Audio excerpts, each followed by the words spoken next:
what is going to be the future of learning. I do have a plan, but in order for me to tell you what that plan is, I need to tell you a little story which kind of sets the stage. I tried to look at where did the kind of learning we do in schools, where did it come from? And you can look far back into the past, but if you look at present-day schooling the way it is, it's quite easy to figure out where it came from. It came from about 300 years ago. And it came from the last and the biggest of the empires on this planet.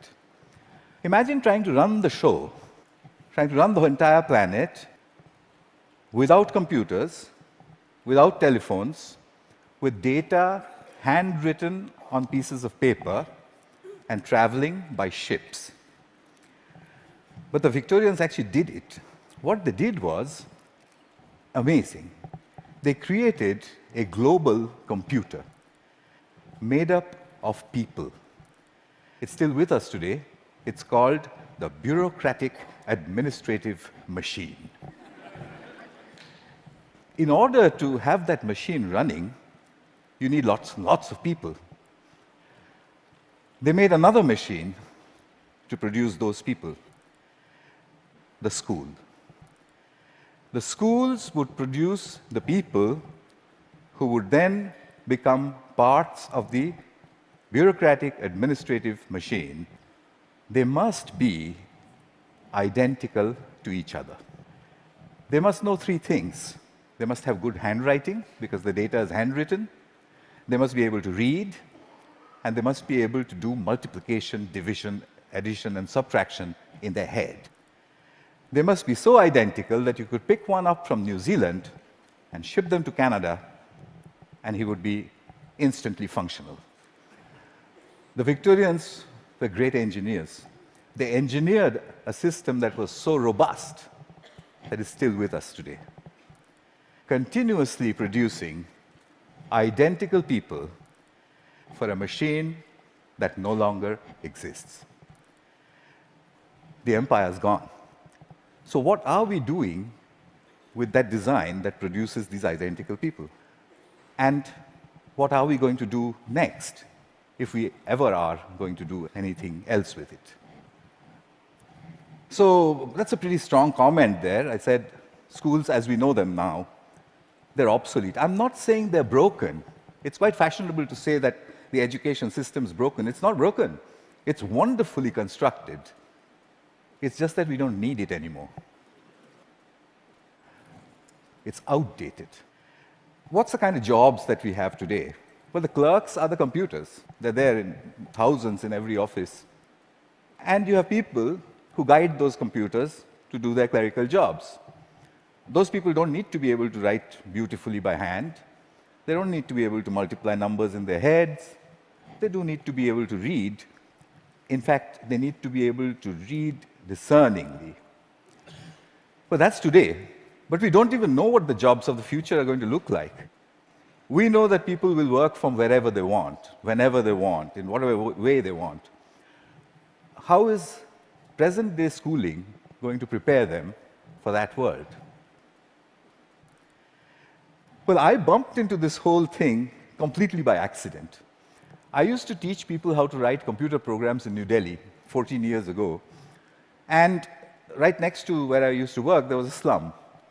And I used to think, how on earth are those kids ever going to learn to write computer programs? Or should they not? At the same time, we also had lots of parents, rich people, who had computers, and who used to tell me, my son, I think he's gifted, because he does wonderful things with computers. And my daughter, oh, surely she's extra intelligent, and so on. So I suddenly figured that how come all the rich people are having these extraordinarily gifted children? What did the poor do wrong? I made a hole in the boundary wall of the slum next to my office, and I stuck a computer inside it just to see what would happen if I gave a computer to children who never would have one, didn't know any English, didn't know what the internet was. The children came running in. It was 3 feet off the ground, and they said, "What is this?" And I said, "Yeah, but it's I don't know." So They said, why have you put it there? I said, just like that. And they said, can we touch it? I said, if you wish to. And I went away. About 8 hours later, we found them browsing and teaching each other how to browse. So I said, but that's impossible. Because, how is it possible? They don't know anything. My colleagues said, no, it's a simple solution. One of your students must have been passing by, showed them how to use the mouse. So I said, yeah, that's possible.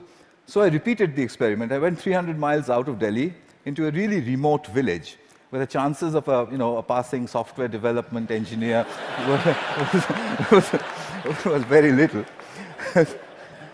I repeated the experiment there. There was no place to stay, so I stuck my computer in, I went away, came back after a couple of months, found kids playing games on it. When they saw me, they said, we want a faster processor and a better mouse. So I said, how on earth do you know all this? And they said something very interesting to me. In an irritated voice, they said, you've given us a machine that works only in English, so we had to teach ourselves English in order to use it. That's the first time as a teacher that I heard the word teach ourselves said so casually. Here's a short glimpse from those years. That's the first day at the hole in the wall. On your right is an 8-year-old. To his left is his student. She is 6. And he's teaching her how to browse. Then on to the other parts of the country. I repeated this over and over again, getting exactly the same results everywhere.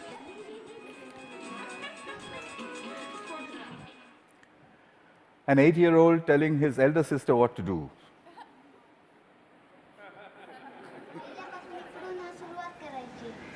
And finally, a girl explaining in Marathi what it is and said, there's a processor inside. So I started publishing. I published everywhere. I wrote down and measured everything. And I said, in 9 months, a group of children left alone with a computer in any language would reach the same standard as an office secretary in the West. I'd seen it happen over and over and over again. But I was curious to know what else would they do if they could do this much. I started experimenting with other subjects. Among them, for example, pronunciation. There's one community of children in southern India whose English pronunciation was really bad. And they needed good pronunciation because that would improve their jobs. I gave them a speech-to-text engine in a computer. And I said, keep talking into it until it types what you say. Okay. They did that and watched a little bit of this. Nice to meet you. Nice to meet you. The reason I end it with that, the face of this young lady over there is because I suspect many of you know her. She's now joined a call center in Hyderabad and may have tortured you about your credit card bills. in a very clear English accent. So then people said, well, how far will it go? Where does it stop? I decided I would destroy my own argument by creating an absurd proposition. I made a hypothesis, a ridiculous hypothesis.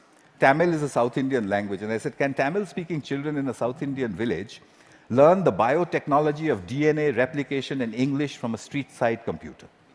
And I said, I'll measure them, they'll get a 0. I'll spend a couple of months, I'll leave it for a couple of months, I'll go back, they'll get another 0. I'll go back to the lab and say, we need teachers. I found a village, it was called Kali Kuppam in southern India. I put in hole-in-the-wall computers there, downloaded all kinds of stuff from the internet about DNA replication, most of which I didn't understand. The children came rushing and said, what's all this? So I said, it's very topical, very important. It's all in English. So they said, how can we understand such big English words and diagrams and chemistry? So by now, I had developed a new pedagogical method, so I applied that. I said, I haven't the foggiest idea. and anyway, I'm going away. So I left them for a couple of months. They'd got a 0. I gave them a test. I came back after 2 months, and the children trooped in and said, we've understood nothing. So I said, well, I mean, what did I expect? So I said, okay, but how long did it take you before you decided that you can't understand anything? So they said, we haven't given up. We look at it every single day. So I said, what? You don't understand these screens, and you keep staring at it for 2 months. What for? So a little girl, who you'll see just now, she raised her hand, and she says to me in broken Tamil and English, she said, well, apart from the fact that improper replication of the DNA molecule causes disease, we haven't understood anything else.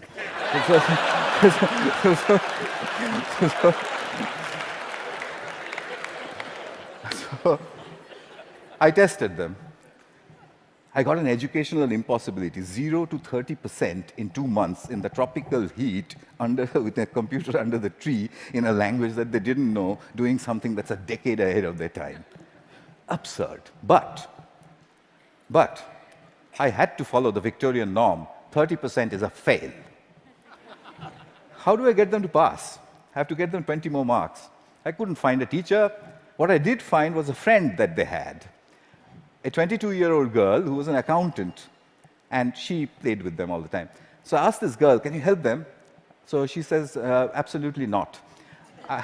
I didn't have science in school. I have no idea what they're doing under that tree all day long. I can't help you. I said, I'll tell you what, use the method of the grandmother. So she says, what's that? I said, stand behind them. Whenever they do anything, you just say, well, wow, I mean, how did you do that? What's the next page? Gosh, when I was your age, I could have never done that. I mean, you know what grannies do. So she did that for 2 more months. The scores jumped to 50%. Kalikuppam had caught up with my control school in New Delhi, a rich private school with a trained biotechnology teacher.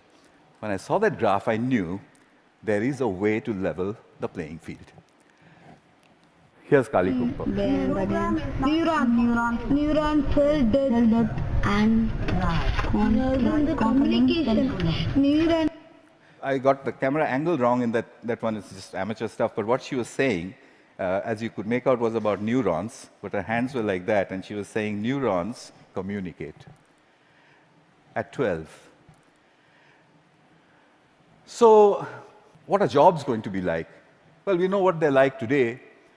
What's learning going to be like? We know what it's like today, children poring over with their mobile phones on the one hand, and then reluctantly going to school to pick up their books with the other hand. What will it be tomorrow? Could it be that we don't need to go to school at all? Could it be that at the point in time when you need to know something, you can find out in 2 minutes? Could it be a devastating question, a question that was framed for me by Nicholas Negroponte? Could it be that we are heading towards, or maybe in, a future when knowing is obsolete? But that's terrible. We are Homo sapiens. Knowing, that's what distinguishes us from the apes. But look at it this way. It took nature 100 million years to make the ape stand up and become Homo sapiens. It took us only 10,000 to make knowing obsolete. What an achievement that is. But we have to integrate that into our own future. Encouragement seems to be the key.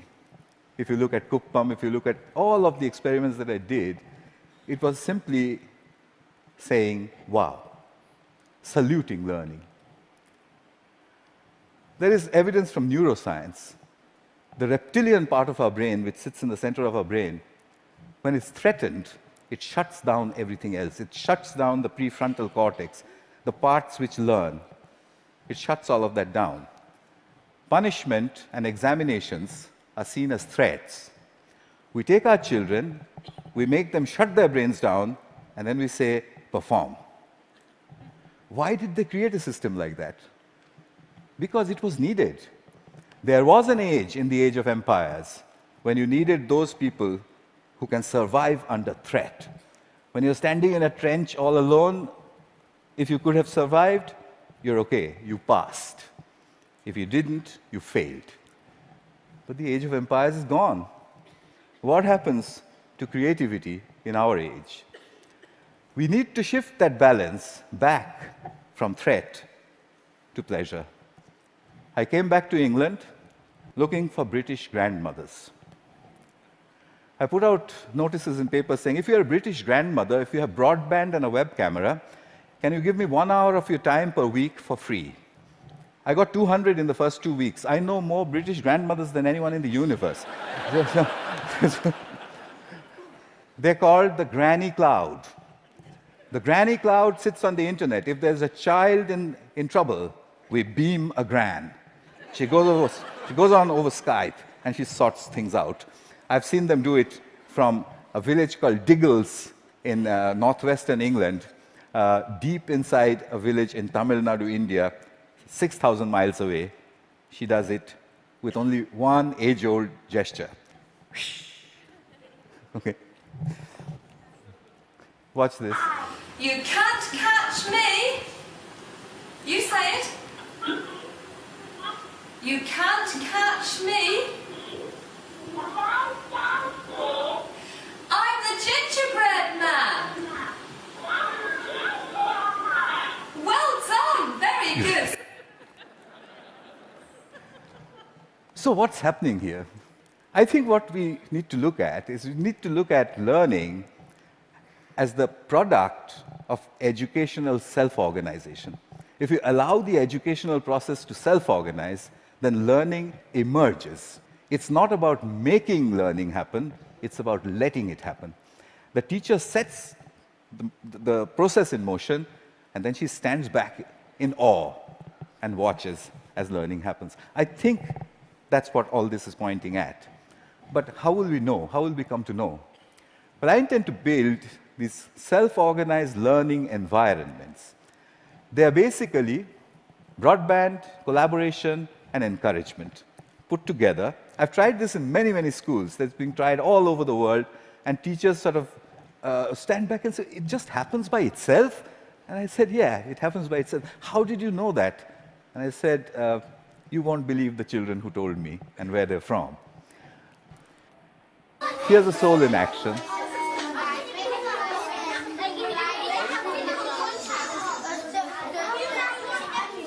This one is in England.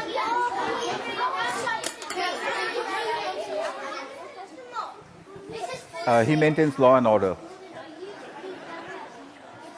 Because remember, there's no teacher around.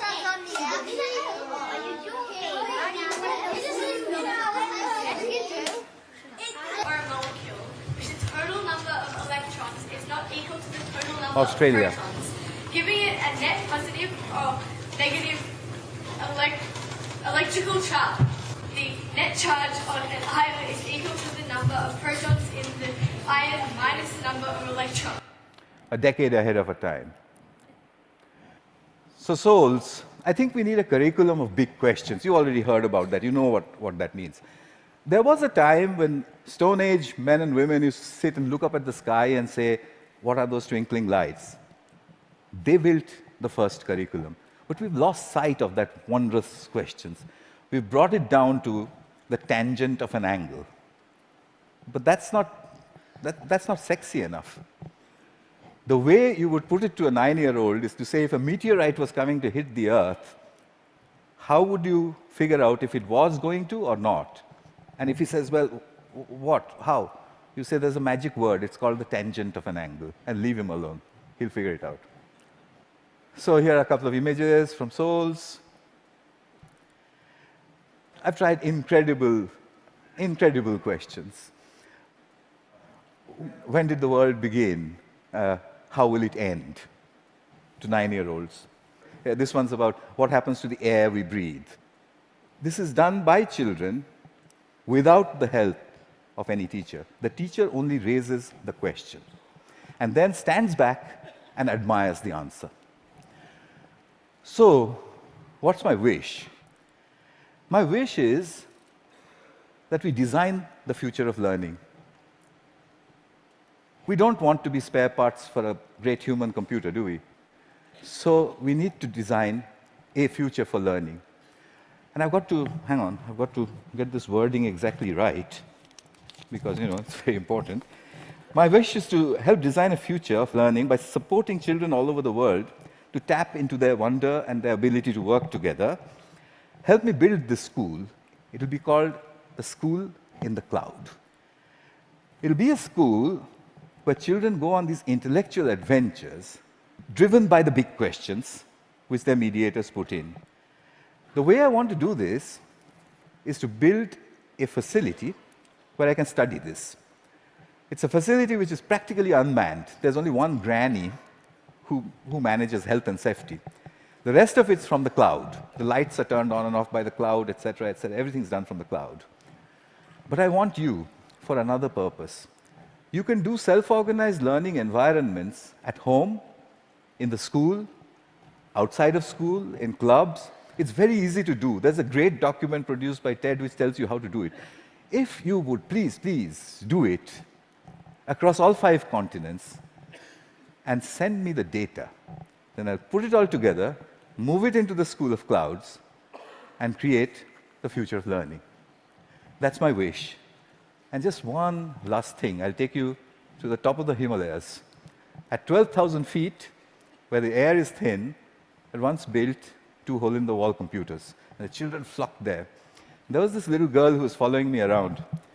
And I said to her, you know, I want to give a computer to everybody, every child. I don't know, what should I do? And I was trying to take a picture of her, you know, quietly. She suddenly raised her hand like this and said to me, "Get on with it."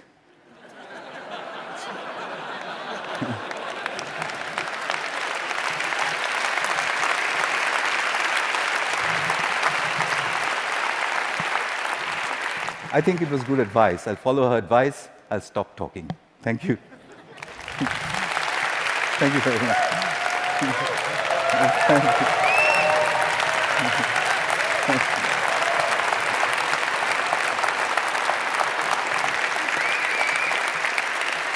Thank you very much.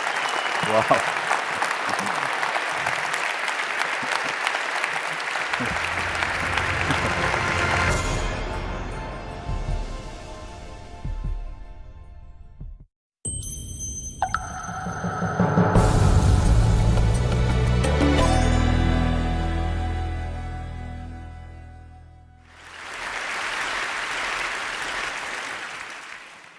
What is going to be the future of learning? I do have a plan, but in order for me to tell you what that plan is, I need to tell you a little story which kind of sets the stage. I tried to look at lots and lots of people. They made another machine to produce those people, the school. The schools would produce the people who would then become parts of the bureaucratic administrative machine. They must be identical to each other. They must know 3 things. They must have good handwriting, because the data is handwritten. They must be able to read telephones with data handwritten on pieces of paper and traveling by ships. But the Victorians actually did it. What they did was amazing. They created a global computer made up of people. It's still with us today. It's called the bureaucratic administrative machine. In order to have that machine running, and they must be able to do multiplication, division, addition, and subtraction in their head. They must be so identical that you could pick one up from New Zealand and ship them to Canada, and he would be instantly functional. The Victorians were great engineers. They engineered a system that was so robust that is still with us today, continuously producing identical people for a machine that no longer exists. Where did the kind of learning we do in schools, where did it come from? And you can look far back into the past, but if you look at present-day schooling the way it is, it's quite easy to figure out where it came from. It came from about 300 years ago. And it came from the last and the biggest of the empires on this planet. Imagine trying to run the show, trying to run the entire planet without computers, without